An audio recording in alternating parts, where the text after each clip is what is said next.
আসসালামু আলাইকুম রহমতুল্লাহি ওয়া বারাকাতুহু। সম্মানিত মুআল্লিম ভাইয়েরা, আশা করি সকলেই ভালো আছেন। আমি আল্লাহর রহমতে আলহামদুলিল্লাহ ভালো আছি। আমরা ইতিপূর্বে শিখেছি নুরানি পদ্ধতিতে বাংলা 50টি বর্ণকে লেখার সুবিধার্থে 11 ভাগে ভাগ করা হয়েছে। সেই 11 ভাগের 8 নং ভাগের বর্ণগুলো কিভাবে ব্যাকরণের মধ্যে লেখা শিখবেন এবং লিখবেন, সিলেটের মধ্যে কিভাবে লিখবেন। আজকে পর্যন্ত আমরা শিখবো 9 নাম্বার ভাগের বর্ণগুলো কিভাবে ব্যাকরণের মধ্যে লেখা শিখবেন। ভিডিওটা না টেনে শেষ পর্যন্ত দেখুন, ইনশাল্লাহ আশা করি এখান থেকে খুব সুন্দর আপনি 9 নং ভাগের বর্ণগুলো লেখা শিখতে পারবেন। তাহলে চলুন আর কথা না বাড়াই আজকের পর্বতে চলে যাই। কিভাবে মাত্রা দিবেন, কিভাবে মাত্রা সোজা করবেন সে সম্পর্কে আমি 8 নং ভাগের বর্ণের মধ্যে ভিডিওর মধ্যে বিস্তারিত আলোচনা করে দিয়েছি। সেই ভিডিওটা অবশ্যই এই ভিডিও ডিসক্রিপশন বক্সে লিংক দেওয়া থাকবে, সেটা দেখে নেবেন। হ্যাঁ, এইভাবে নিয়ে আলিফের মতো এইভাবে এই, এরপরে এখানে বর মতো ওই আমরা ভ লিখছিলাম, এখানে টানটা কিভাবে দিবেন সেটাও ভিডিও দেওয়া আছে। এই জায়গায় টানটা কিভাবে দিবেন, এখানে আধা ইঞ্চি পরিমাণ মাত্রা রাখবেন। এটা হচ্ছে অন্তস্থ জ, অন্তস্থ ওয়াই লেখার সময় এখানে বিন্দু দিয়ে দিবেন এভাবে গোল করে। মূর্ধন্য স কিভাবে লিখবেন,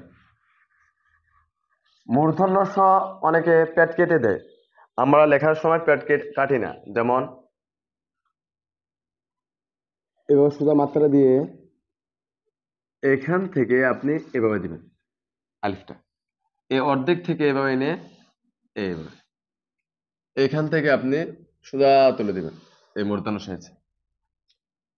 অনেকে এই পেটটা কেটে দেয়, অর্থাৎ এভাবে লিখে এভাবে কেটে দেয় পেটটা।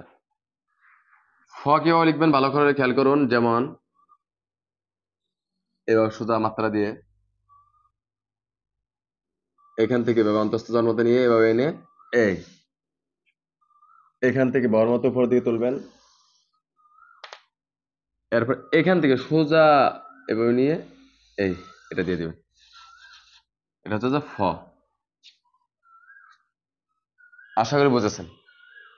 এখন আমরা শিখবো অন্তস্থ যে অন্তস্থ হয় মূর্ধন্য স ফ কিভাবে এক লাইনের মধ্যে লিখবো। এইভাবে সুন্দর করে অন্তস্থ যে অন্তস্থ হয় মূর্ধন্য স ফ এক লাইনে সাজিয়ে লিখবেন। আশা করি ভিডিওটা বুঝেছেন। আসলে কি ভাই, এখনো পর্যন্ত ইউটিউব থেকে 1 টাকা আমার পকেটে আসে নাই।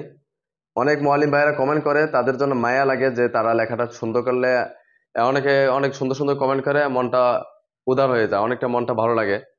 এই জন্য কমেন্ট করে জানাবেন যে লেখাটা সুন্দর হয়েছে অথবা খারাপ হয়েছে ভালো হয়েছে, সেটা জানাবেন অবশ্যই।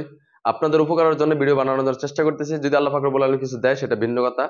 হ্যাঁ, সকলে লাইক শেয়ার কমেন্ট করবেন এবং অন্য ভাইদেরকে দেখার জন্য সুযোগ করে দিবেন।